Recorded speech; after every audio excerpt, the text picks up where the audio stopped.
So after natin mag-review ng 6 fresh scent ng ME fragrance, ngayon try naman natin yung pang gabi or for night outs.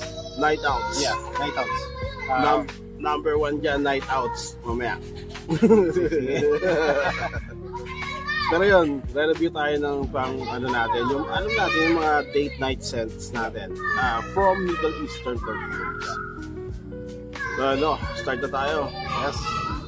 Una-una nating re-reviewin ang, siyempre, walang kamatayang Untold ng Club de Nuit ng Armaf.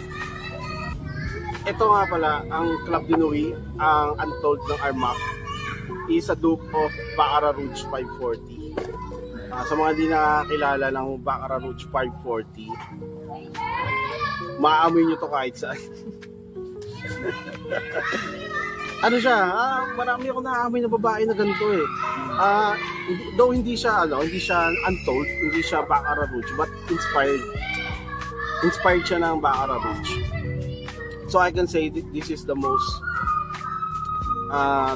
popular, most used na perfume ng mga babae. And just a quick information lang. Actually, Baccarat Rouge is a unisex scent.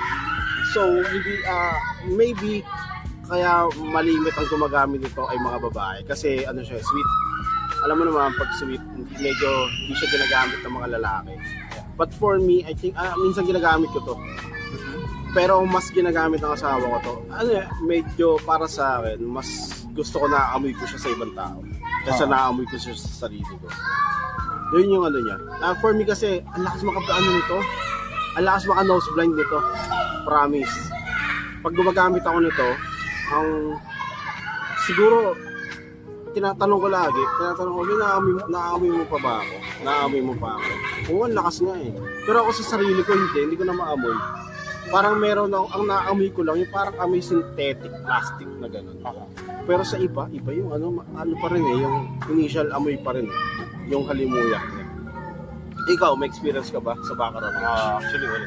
Wala pa. Yeah. So this is your first time? Yeah, first time. Pero naamoy mo na ba siya? Parang familiar yung scent.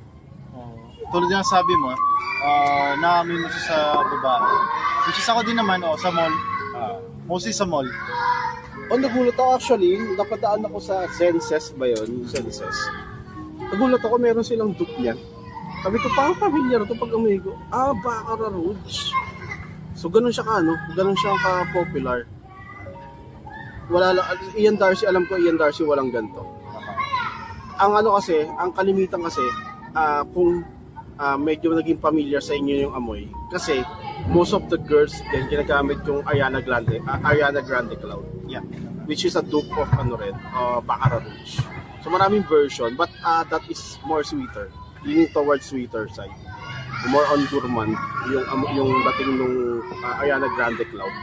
So ang Untold parang gusto niyang ma-meet yung OG. Yung level lang. They are not more on sweet, they're not more on gourmand, but they want to make close DNA. Ang take kasi ng Ariana Grande Cloud, alam ko meron siyang gourmand marshmallow or whipped cream yata na notes. While this is medyo mas close siya dun sa original na Baccarat Rouge na extract the parfum version yata o yung OG. I don't know. To be honest, hindi ko pa naamoy yung Baccarat Rouge, yung original. But before ko maamoy ito, familiar na sa akin yung amoy. Then nung nabili ko to, yung Club de Nuit, ayun, sabi ko, okay, amoy ko na. So yun, hindi siya iba. So let's try to review this. Yeah. Ayun, kung mapapansin nyo, dahil sweet siya, I don't know if makita siya sa video, but itong atomizer, meron siyang mga white, siyang mga white. Hindi siya hindi siya, tamo dito, alikabok.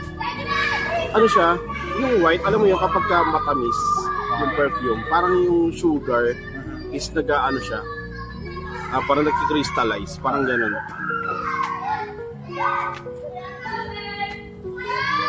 Lakas. Oo. Now I get it why bakit mas gustong i-wear to ng mga women. Tamis eh. Saks talaga, men. Kailangan ko ng kape. Para nakakaano kasi to. Totoo yun yung ref ng iba. Nakaka-nose blind talaga yan. Sobrang ako dyan, nose blind ako dyan. Kahit na alam kong sa sarili ko na malakas pa rin yung amoy ko, pero hindi ko siya naaamoy. Nung unang gamit ko kasi niya, akala ko wala na, nag-i-spray pa ako. Yung pala tayo na cloying na pala. So yun yung impression niya sa akin. But scent-wise, goods naman siya. Mabango siya. And I can say na siya, mas appealing din siya. But not, siguro depende sa situation. But I would say na mas appealing siya kasi siya hindi siya nakakaumay. Hindi yung tamis hindi nakakaumay. Yun lang, ang lakas maka-blind, maka-nose blind.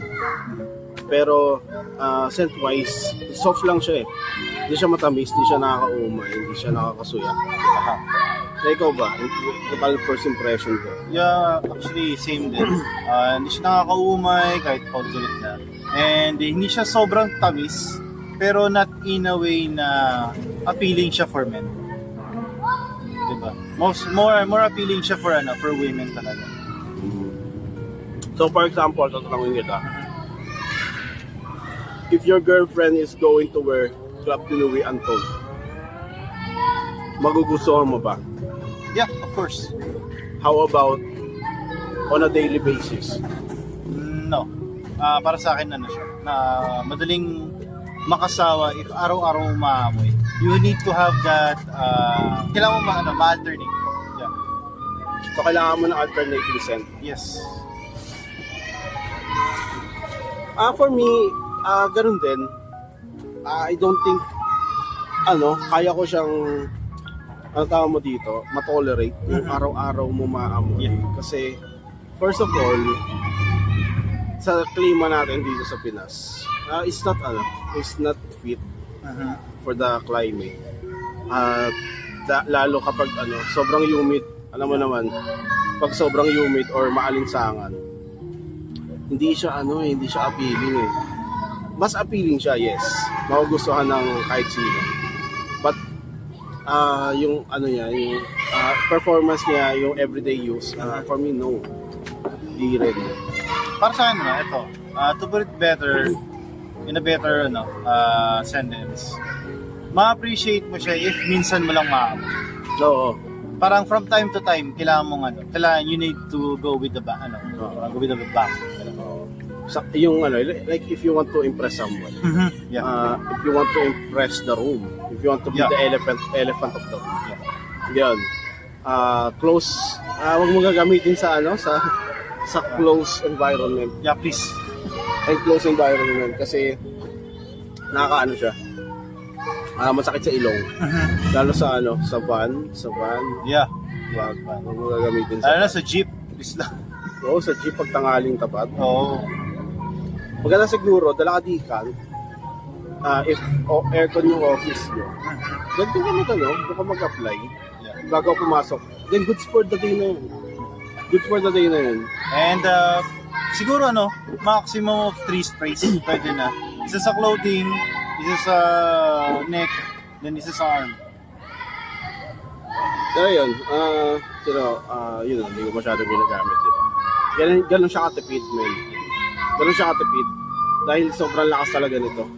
You don't want to overspray talaga.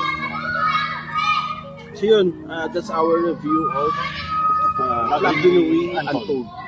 Which is Duke of Baccarat Rouge. If you want to smell sweet from time to time, I recommend this Club de Nuit Untold. But I don't recommend it to wear every time.